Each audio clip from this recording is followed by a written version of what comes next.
Good morning साथियों, आप सभी का इस ऑनलाइन प्लेटफॉर्म पर फिर एक बार स्वागत है। जैसे कि हम बात करने वाले हैं करंट अफेयर्स की, हम बात करने वाले हैं डेली टॉप 10 करंट अफेयर्स की हम बात करेंगे जो एग्जाम की दृष्टि से महत्वपूर्ण हो सकते हैं। यहां पर है आज 1 फरवरी से लेकर के हम लोग जो है लगातार करंट अफेयर्स की श्रृंखला को स्टार्ट करेंगे और साथ ही साथ इसमें जो है जीके जीएस के जितने भी क्वेश्चन या फिर टॉपिक जो आएंगे हम उनको भी क्लियर करते चलेंगे। चलिए साथियों, ये जो करंट अफेयर्स जो होगा हमारी जो है, चाहे वो एमपीपीएससी हो, चाहे वो यूपीएससी हो, चाहे फिर वो कोई भी अदर स्टेट की एग्जाम हो, उसके लिए जो है महत्वपूर्ण हो सकते हैं। चलिए पहला क्वेश्चन यहां पर देखते हैं। हाल ही में कौन से 2 शहर भारतीय वैश्विक वेटलैंड, किसकी बात हो रही है, भारतीय वैश्विक वेटलैंड मान्यता प्राप्त शहरों की सूची में शामिल हुए हैं। बात किसकी हो रही है, देखिएगा यहां पर वैश्विक वेटलैंड की बात हुई है। तो वैश्विक वेटलैंड का अर्थ जो है आप समझते हैं, वेटलैंड का अर्थ जो होता है आर्द्र भूमि। आर्द्र भूमि से आप समझिएगा कि ऐसी भूमि जो वर्ष भर जो है जिसमें नमी पाई जाती है, ऐसी भूमि जिसमें वर्ष भर जो है नमी पाई जाती है उसे आर्द्र भूमि कहा जाता है। तो मान्यता प्राप्त शहरों की सूची में शामिल हुए हैं, उन 2 शहरों के नाम आपको बताना है। तो उन 2 शहरों के नाम आपको बताना है, तो यहां पर जो 2 शहर कौन कौन से होंगे, क्या दिल्ली है मुंबई, क्या इंदौर उदयपुर, या चेन्नई कोलकाता, या बेंगलुरु हैदराबाद। तो यहां पर जो है आपको इन चारों ऑप्शन में से बताना है कि उसका आंसर, सही आंसर क्या होगा। तो यहां पर आपको बताना है कि इंदौर और उदयपुर। ये इंदौर जो है मध्य प्रदेश राज्य से संबंधित है और उदयपुर जो है ये राजस्थान राज्य से संबंधित है। याद रहेगा साथियों, राजस्थान राज्य से संबंधित है। बात कर ली हमने यहां पर जो है वैश्विक वेटलैंड की बात कर रहे हैं, आर्द्र भूमि की बात कर रहे हैं, तो हम थोड़ा सा जान लेते हैं आर्द्र भूमि के बैकग्राउंड के बारे में। आर्द्र भूमि के बारे में हमने यहां पर देखा कि ऐसी भूमि जो वर्ष भर जिसमें नमी पाई जाती है उसे आर्द्र भूमि कहा जाता है। इन आर्द्र भूमि के संरक्षण करने के लिए जो है वैश्विक स्तर पर जो है ईरान नामक जो देश है, ईरान नामक एक देश है, ईरान के जो शहर है रामसर शहर में एक सम्मेलन हुआ जिसे रामसर सम्मेलन या फिर रामसर कन्वेंशन के नाम से भी जाना जाता है। ये जो शुरुआत हुई थी 1971 में, इस रामसर सम्मेलन की शुरुआत हो जाती है। इसमें भारत जो है 1 फरवरी 1982 में भारत इसमें शामिल हो जाता है। इस पॉइंट को आपको याद रखना है कि भारत कब शामिल होता है इस रामसर सम्मेलन में। तो भारत जो होता है 1 फरवरी 1982 में इसमें शामिल हो जाता है। भारत की बात कर रहे हैं तो भारत में कुल 85 जो है यहां पर जो है आर्द्र भूमि है। भारत की अगर बात करें तो भारत में कुल आर्द्र भूमि स्थलों की बात करें तो कितने हैं, 85 आर्द्र भूमि है, जिसमें सबसे ज्यादा अगर किसी राज्य में है तो वह राज्य आपको याद रखना होगा। वह राज्य कौन सा है, तमिलनाडु है। ठीक है, तमिलनाडु राज्य में सबसे ज्यादा आर्द्र भूमि स्थल आपको देखने को मिल जाएगी। यहां पर हम आर्द्र भूमि की बात कर रहे हैं तो आर्द्र भूमि जो है दिवस मनाया जाता है। तो आर्द्र भूमि दिवस कब मनाया जाता है, तो ये पॉइंट भी आपको याद रखना है, 2 फरवरी को मनाया जाता है। तो इसका आंसर हमको कौन सा मिल गया, ये इंदौर और उदयपुर। ये इस प्रकार से जो आपको याद रखना है। चलिए अगला देखते हैं क्वेश्चन। हाल ही में ICC umpire of the year, बात किसकी हो रही है, ICC umpire of the year. ये आईसीसी किस खेल से संबंधित है, तो आपको पता होना चाहिए कि किस खेल से संबंधित है, क्रिकेट से संबंधित जो है एक प्रकार से ये जो है वैश्विक संगठन है। ठीक है, एम्पायर ऑफ द ईयर, तो यहां पर आपको बताना है कि इनमें से किसे एम्पायर ऑफ द ईयर का अवार्ड से सम्मानित किया गया है। तो इन चारों ऑप्शन में से आपको बताना है, क्या रिचर्ड एलिंगवर्थ है, क्या नितिन मेनन है, क्या कुमार धर्मसेना, या फिर माइकल गफ है। तो यहां पर आपको बताना है, इसका सही आंसर हो जाएगा रिचर्ड इलिंगवर्थ। आपको याद रखना है। ये 4th टाइम की अगर बात करेंगे तो 4th टाइम जो है इन्होंने इस प्रकार से एम्पायर ऑफ द ईयर का अवार्ड से इन्हें सम्मानित किया जा चुका है। कितनी बार, 4थी बार सम्मानित किया जा चुका है। ये किस देश से संबंधित है, तो आपको याद रखना है इंग्लैंड देश से संबंधित है। तो इस पॉइंट को अच्छे से याद रखना है। हम बात कर लेते हैं आईसीसी की। तो आईसीसी का मतलब जो है यहां पर जो है इंटरनेशनल क्रिकेट काउंसिल की हम बात कर रहे हैं। तो इंटरनेशनल क्रिकेट काउंसिल की स्थापना कब हो जाती है, तो 1909 में इसकी स्थापना हो जाती है। मुख्यालय की अगर बात करेंगे तो इसका मुख्यालय आपको कहां मिल जाएगा, दुबई में मिल जाएगा। दुबई मतलब यहां पर आपको याद रखना है कि संयुक्त अरब अमीरात आपको याद रखना है। इसमें कुल सदस्य देशों की संख्या की अगर बात करेंगे तो कुल मिलाकर के 108 इसमें सदस्य देश है, जिसमें 108 में यहां पर आपको अलग अलग करके याद रखना है ये पूर्णकालिक सदस्य है और यहां पर जो है 96 आपको मिल जाएंगे ये सहयोगी सदस्य है। अब ये पूर्णकालिक सदस्य की अगर बात करेंगे तो ये जो है टेस्ट मैच खेलते हैं। ठीक है, 12 देश जो है इसमें जो टेस्ट मैच खेलते हैं और ये जो है एक प्रकार से सहयोगी देश आपको याद रखना है। तो आईसीसी के बारे में हमने इस प्रकार से देखा। आईसीसी के अभी प्रमुख की अगर बात करेंगे तो यहां पर आपको याद रखना है 1 दिसंबर 2024 से इस पद पर आसीन हुए हैं। कौन आसीन हुए हैं? तो जय शाह को आपको याद रखना है, जो वर्तमान में आईसीसी के चेयरमैन है। इससे पहले कौन थे? तो यहां आपको याद रखना है कि ग्रेग बार्कले नाम के एक व्यक्ति थे जिन्होंने आईसीसी के पदभार को संभाला था। लेकिन 1 दिसंबर 2024 से इस पदभार को कौन संभाल रहे हैं? जय शाह संभाल रहे हैं। चलिए अगला क्वेश्चन देखते हैं। यहां पर युवा भारतीय पर्वतारोही शिवांगी पाठक, किसकी बात हो रही है? युवा भारतीय शिवांगी पाठक की बात हो रही है। हाल ही में किस देश की सबसे ऊंची चोटी पर इन्होंने तिरंगा फहराया है? ठीक है, तो यहां पर आपको बताना है क्या ब्राजील देश, क्या यूएसए, क्या नेपाल, क्या ऑस्ट्रेलिया। तो आपको बताना है कि इन चारों देश में से आपको बताना है कि किस देश की चोटी पर जाकर के इन्होंने तिरंगा फहराया है। तो यहां याद रखिएगा 76वीं वर्षगांठ, मतलब जो है 76वीं वर्षगांठ जो है 26 जनवरी, ठीक है, 26 जनवरी 2025 को मनाई गई। तो ये इस पॉइंट को अच्छे से याद रखना है। 26 जनवरी 2025 को जब ये मनाई गई 76वीं वर्षगांठ हमारे गणतंत्र दिवस की, तो उसके उपलक्ष्य में इन्होंने जो है ये ऑस्ट्रेलिया की एक चोटी है माउंट कोसियुस्को पर जाकर के इन्होंने जो है तिरंगा को फहराया है। तो इसलिए जो है यहां पर ये शिवांगी पाठक जो है बहुचर्चित हुई है। और ये शिवांगी पाठक की अगर बात कर रहे हैं तो ये किस राज्य से संबंधित है? तो हरियाणा राज्य से संबंधित है। इस पॉइंट को आपको याद रखना है, ठीक है। यहां पर हम बात करते हैं तो ब्राजील की अगर बात करें तो ब्राजील की सबसे ऊंची चोटी कौन सी है? यहां पर आपको याद रखना है पिको दा नेबलिना, ठीक है, पिको दा नेबलिना यहां पर ब्राजील की सबसे ऊंची चोटी है। यूएसए की अगर बात करेंगे तो माउंट डेनाली आपको याद रखना है, माउंट डेनाली या फिर माउंट मैकिंले के नाम से भी इसे जाना जाता है। नेपाल की अगर बात करेंगे तो नेपाल के माउंट एवरेस्ट आपको याद रखना है, ठीक है, माउंट एवरेस्ट जिसकी ऊंचाई सबसे ज्यादा मात्रा में आपको देखने को मिल जाएगी 8,849 मीटर, आपको इसकी ऊंचाई याद रखना है, ठीक है साथियों। यहां पर याद हुआ, ठीक है, शिवांगी पाठक को आपको याद रखना है। चलिए अगला क्वेश्चन देखते हैं। यहां पर इसका सही आंसर क्या आ जाएगा? ऑस्ट्रेलिया आ जाएगा। चलिए अगला क्वेश्चन देखते हैं। आईसीसी पुरुष T20 team of the year 2024 का कप्तान किसे चुना गया? तो यहां पर आपको बताना है किसे चुना गया। तो यहां पर आपको बताना है क्या सूर्य कुमार यादव, क्या पैट कमिंस, या हेनरी क्लासेन, या रोहित शर्मा। आप फोटो देख करके भी बता सकते हैं कि कौन है, रोहित शर्मा है। तो इसका सही आंसर क्या आ जाएगा? रोहित शर्मा आ जाएगा। सूर्य कुमार यादव की अगर बात करेंगे तो भारतीय क्रिकेट खिलाड़ी है।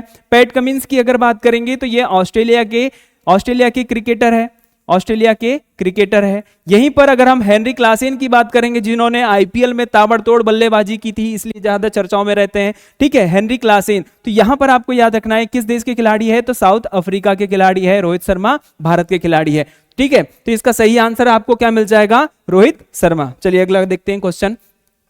यूनिफॉर्म सिविल कोड लागू करने वाला आजाद भारत का पहला राज्य कौन सा है? बात किसकी हो रही है? यूसीसी की, यूनिफॉर्म सिविल कोड। तो ये यूनिफॉर्म सिविल कोड को लागू करने वाला पहला राज्य कौन सा बन चुका है? क्या उत्तराखंड है, क्या उत्तर प्रदेश, या असम, या फिर हिमाचल प्रदेश? तो आपको इनमें आपको बताना है कि कौन सा आंसर सही होगा। क्या इसका आंसर क्या होगा? उत्तराखंड इसका सही आंसर होगा। उत्तराखंड की राजधानी की अगर बात करेंगे तो देहरादून आपको याद रखना होगा, ठीक है, देहरादून। उत्तर प्रदेश की कानपुर आपको याद रखना है, उत्तर प्रदेश की राजधानी क्या है? कानपुर है। असम की राजधानी की अगर बात करें तो दिसपुर है, ठीक है, दिसपुर है। हिमाचल प्रदेश की अगर बात करें तो यहां पर इसकी जो राजधानी आपको याद रखना है शिमला आपको याद रखना है। चलिए इसी प्रकार से हमने जो है इसका सही आंसर क्या देख लिया? उत्तराखंड है। यूनिफॉर्म सिविल कोड को लागू करने वाला राज्य कौन सा बन चुका है? उत्तराखंड है। 2023-24 में भारत विश्व का कोयला उत्पादन करने में कौन सा देश बना है? इन पॉइंटों को अच्छे से याद रखना होगा क्योंकि ये जो है आने वाली एग्जामों में हर समय बनेगा ही बनेगा। तो यहां से इस प्रकार से आपको जो है डबल स्टार बना करके इस पॉइंट को याद रखना होगा, ठीक है। 2023-24 में विश्व का कोयला उत्पादन करने में भारत का कौन सा स्थान रहा है? क्या प्रथम, क्या द्वितीय, क्या तृतीय, या चतुर्थ? आप इस ग्राफ को देखिएगा 2022-23 में भारत के पास कुल मिलाकर के 717.23 मीट्रिक टन जो है यहां पर जो है कोयला का उत्पादन किया गया था 2022-23 की तुलना में। लेकिन यहां पर जो आपको याद रखना है कि 2023-24 में भारत ने कितना कोयला उत्पादन किया, तो इस पॉइंट को आपको याद रखना है। कुल मिलाकर के 12% की भारत ने वृद्धि की, और इसी पॉइंट की वृद्धि के साथ में भारत के पास कुल मिलाकर के इसके उत्पादन क्षमता कितनी हो गई है, 803.79 मीट्रिक टन जो है भारत के पास इतनी जो है क्षमता में जो है कोयला उत्पादन होता है। तो इसमें स्थान कौन सा लगा, तो भारत का जो स्थान लगा कौन सा लगा, प्रथम स्थान पर है भारत। चलिए अगला देखते हैं। यहां पर हाल ही में भारत ने किस देश से आयातित स्टील पर डंपिंग रोधी, किसकी बात हो रही है, स्टील पर डंपिंग रोधी जांच, मतलब जहां पर डंप किया जा रहा है और जहां पर अत्यधिक मात्रा में तो डंप नहीं किया जा रहा है, या और साथ ही साथ जो है इसमें विभिन्न प्रकार के घोटाले तो नहीं किए जा रहे हैं, इसकी जांच कहां पर की जा रही है, तो यहां पर जो है जांच प्रारंभ की है। कहां प्रारंभ की है, क्या रूस में, पाकिस्तान में, क्या वियतनाम में, क्या ताइवान में, तो इसका आंसर आपको याद रखना होगा, इसका सही आंसर हो जाएगा वियतनाम। इस पॉइंट को अच्छे से याद रखना है। आपको पता होना चाहिए कि ये जो चारों कंट्रियां जो है एशियाई कंट्रियां हैं, एशिया के सभी देश हैं, तो इस पॉइंट को अच्छे से याद रखना है। रूस की राजधानी की अगर बात करेंगे तो ऐसे राजधानियों से भी संबंधित क्वेश्चन आपको याद रखना होगा। रूस की राजधानी मॉस्को है, पाकिस्तान की राजधानी जो है कौन सी है, इस्लामाबाद है, ठीक है, इस्लामाबाद मिल जाएगी। वियतनाम की राजधानी आपको याद रखना है हनोई, ठीक है, वियतनाम की राजधानी हनोई। ताइवान की राजधानी की अगर बात करेंगे तो ताइवान की राजधानी आपको याद रखना है, तो इसकी जो राजधानी क्या मिल जाएगी, ताइपे मिल जाएगी। चलिए अगला क्वेश्चन देखते हैं। ये इस प्रकार से जो है हनोई आपको यहां पर जो है उसकी राजधानी मिल जाएगी। यहां से लेकर के जो है आपको ये इतना पूरा जो क्षेत्र दिखाई दे रहा है, ये पूरा क्या है, ये पूरा का पूरा जो है वियतनाम है, ठीक है। इसके नीचे में आपको जो है फिलीपींस मिल जाएगा, फिलीपींस के साइड में आपको जो है यहां पर जो है कुछ इस प्रकार से थाईलैंड मिल जाएगा, थाईलैंड के साइड में आप इधर आओगे तो आपको भारत मिल जाएगी, भारत मिल जाएगा, और इसी के ऊपर में यहां पर जो है चाइना मिल जाएगा। चलिए इसी प्रकार से हमने इसकी स्थिति को समझ लिया। अगला क्वेश्चन है, हाल ही में राष्ट्रीय कीट निगरानी प्रणाली का शुभारंभ किसने किया, क्या अमित शाह जी ने किया, क्या नरेंद्र मोदी जी ने किया, क्या शिवराज सिंह चौहान ने, क्या मोहन यादव ने। आपको इस पॉइंट का सही आंसर आपको बताना होगा कि इस पॉइंट का सही आंसर क्या होगा।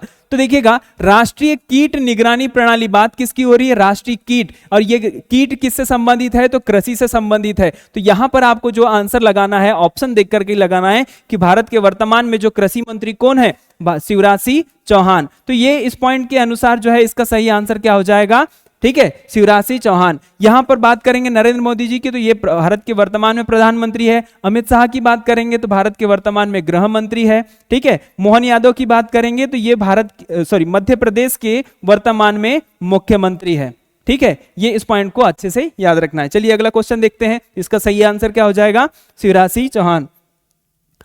इसरो के द्वारा EOS, इस पॉइंट को अच्छे से याद रखिएगा, EOS 08 मतलब जो है अर्थ ऑब्जर्वेशन सैटेलाइट 08 सैटेलाइट को किस रॉकेट से प्रक्षेपित किया गया। मतलब यहां पर याद रखना होगा कि ऐसे कौन, मतलब जो है सैटेलाइट जो होते हैं उसे किसके माध्यम से लॉन्च किया जाता है, तो आपको याद रखना होगा किसके माध्यम से, रॉकेट के माध्यम से लॉन्च किया जाता है। ये यहां से लेकर के यहां तक जो लगे हुए हैं, ये एक प्रकार से जो है ये क्या है, ये रॉकेट है, और रॉकेट के ऊपर वाला जो हिस्सा जो होता है यहां पर जो लगा हुआ होता है, यहां पर जो होता है सैटेलाइट होता है, ठीक है। ये जाता है कहां पर, अंतरिक्ष में जाता है, ठीक है। अब बात कर रहे हैं यहां पर किस सैटेलाइट के माध्यम से प्रक्षेपित किया गया, क्या SSLV D3 या PSLV या फिर GSLV या LV-M3, ये सारे के सारे क्या है, ये एक प्रकार से लॉन्चिंग व्हीकल है, ठीक है। लॉन्चिंग व्हीकल मतलब जो है ये एक प्रकार से रॉकेट है। तो यहां पर आपको याद रखना है कि इसका सही आंसर क्या होगा, SSLV D3 के माध्यम से इसे लॉन्च किया गया। किसे, EOS 08 को लॉन्च किया गया। हम अब इसे किसके द्वारा लॉन्च किया गया, इसरो के द्वारा। इसरो की अगर बात कर रहे हैं तो इसरो पर यहां पर आप सीधे स्पष्ट शब्दों में समझ सकते हैं कि इंडियन स्पेस रिसर्च ऑर्गेनाइजेशन, मतलब यहां पर आप इसका एक सही सटीक रूप से इसका आंसर ये बोल सकते हैं कि इसरो जो है अंतरिक्ष में अन्वेषण करने वाली एक संस्था है, राष्ट्रीय संस्था है, जिसकी स्थापना जो हो जाती है, कब हो जाती है, 15 अगस्त 15 अगस्त 1969 को इसकी स्थापना हो जाती है। मुख्यालय की अगर बात करेंगे तो इसका मुख्यालय कहां पर मिल जाएगा, बेंगलुरु में मिल जाएगा। ठीक है, इसका मुख्यालय कहां पर मिल जाएगा, तो इस पॉइंट को अच्छे से याद रखना है, कहां पर मिल जाएगा, बेंगलुरु में आपको याद रखना है। ठीक है, बेंगलुरु में याद रखना। इसके प्रमुख की अगर बात करेंगे, वर्तमान में इसके जो है प्रमुख बदल चुके हैं। पहले जो है एस सोमनाथ जी हुआ करते थे, लेकिन अभी हाल ही में कौन बन चुके हैं, वी नारायणन को आपको याद रखना है। ठीक है, वी नारायणन। ठीक है, आगे देखते हैं यहां पर इसका सही आंसर एसएसएलवी D3 मिल जाएगा। चलिए अगला क्वेश्चन देखते हैं। चर्चा में रहे आर्यन अग्रवाल जी। ये आर्यन अग्रवाल जी जो है ये बहुचर्चित व्यक्ति है जिनका हाल ही में क्या हो गया है, निधन हो चुका है। तो ये निधन से भी क्वेश्चन बनते हैं करंट अफेयर्स में, कोई भी एग्जाम में आ सकते हैं, चाहे वो एसएससी जीडी में भी आ सकते हैं, चाहे वो एमपीपीएससी में भी आ सकते हैं। जो ज्यादा चर्चाओं में रहते हैं उनसे संबंधित क्वेश्चन बनते हैं। अगला देखते हैं यहां पर, क्या अग्नि मिसाइल मैन के नाम से जाना जाता है, क्या नाग मिसाइल मैन के नाम से जाना जाता है, या त्रिशूल मिसाइल, या फिर पृथ्वी मिसाइल मैन के नाम से इन्हें जाना जाता है। तो इसका सही आंसर आपको बताना है कि इन्हें अग्नि मिसाइल मैन के नाम से जाना जाता है। क्यों जाना जाता है, क्योंकि अग्नि मिसाइल जो थी, ठीक है, अग्नि मिसाइल की जो शुरुआत हो जाती है 1989 में इसका जो है पहली बार प्रक्षेपण किया जाता है। इसका जो है जब से लेकर के अग्नि मिसाइल, अग्नि 1, अग्नि 2, अग्नि 3, अग्नि 5, ये सारे इनका जो है महत्वपूर्ण योगदान था, इसलिए अग्नि मिसाइल मैन के नाम से इन्हें जाना जाता है। जैसे आप लोग जानते हैं मिसाइल मैन किसे कहा जाता है, तो मिसाइल मैन जो कहा जाता है डॉक्टर एपीजे अब्दुल कलाम जी को इनके नाम से जाना जाता है, मिसाइल मैन के नाम से जाना जाता है। तो यहां देखिएगा अग्नि मिसाइल मैन इसका सही आंसर मिल जाएगा। नाग मिसाइल की स्थापना कब हुई, तो 1990 में इसकी स्थापना हो जाती है, पहली बार इसका प्रक्षेपण किया जाता है। त्रिशूल की अगर बात करेंगे तो त्रिशूल का 1992 में इसका प्रक्षेपण किया जाता है पहली बार। और यहां पर पृथ्वी मिसाइल की अगर बात करते हैं तो 1988 में इसका पहली बार प्रक्षेपण किया जाता है। अब इससे संबंधित जो है एक महत्वपूर्ण तथ्य जो है आपको याद रखना होगा कि अग्नि मिसाइल, नाग मिसाइल और पृथ्वी मिसाइल, ये तीनों मिसाइल जो है ये एक प्रकार से सतह पर मार करने वाली क्या है, मिसाइल है। किस प्रकार से, सतह से सतह पर मार करने वाली मिसाइल है। और त्रिशूल मिसाइल की अगर बात करेंगे तो सतह से हवा में मार करने वाली एक मिसाइल है। इन पॉइंटों को आपको जो है अच्छे से याद रखना होगा, ये कभी भी क्वेश्चन बन जाते हैं और किसी भी एग्जाम में आने की इनकी 100% संभावनाएं रहती है। चलिए इसी प्रकार से हमने जो है 10 टॉप 10 करंट अफेयर्स की श्रृंखला को हमने देखा। ये इसी प्रकार से आपको जो है करंट अफेयर्स के जो क्वेश्चन मिलते चलेंगे और साथ में हम लोग जो इसके बारे में डिटेल से, विस्तार से हम लोग जो है इसमें अध्ययन करते चलेंगे। चलिए साथियों, तब तक के लिए नमस्कार, बने रहिए, हमारे चैनल को सब्सक्राइब कीजिए। ठीक है।